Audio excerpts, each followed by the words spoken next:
Donc l'ictère, c'est une coloration jaune des téguments.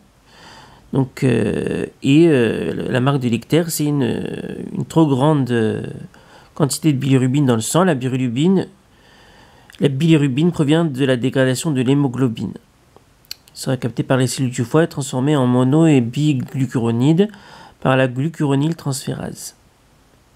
Cette bilirubine conjuguée plus hydrophile sera sécrétée dans le canal biliaire et excrétée à 85% avec les selles. Donc la concentration plasmatique normale de la bilirubine atteint un maximum de 17 micromoles par litre. Pour une valeur supérieure à 30 micromoles par litre, le blanc des yeux se colore en jaune. Pour des valeurs encore plus élevées, c'est la peau qui devient jaune. Alors pourquoi chez un enfant qui a la jaunisse, on ne fait pas de brit milah, de circoncision? Parce que s'il a une trop grande concentration de bilirubine libre, ça veut dire que la bilirubine n'est pas transformée en bilirubine conjuguée. Et c'est quel organe qui s'occupe de la transformation de bilirubine libre en bilirubine conjuguée? C'est le foie. C'est le foie qui transforme la bilirubine libre en bilirubine conjuguée.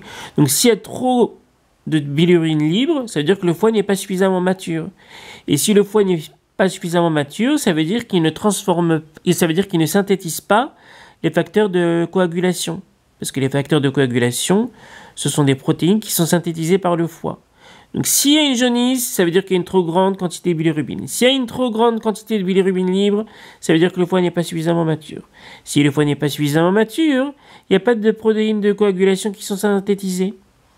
Et donc, si on fait la brit milah à un enfant dont le foie n'est pas mature, ben c'est grave, parce qu'il n'y aura pas de coagulation et il peut avoir un syndrome hémorragique, une trop grande hémorragie, et donc c'est très très dangereux pour l'enfant.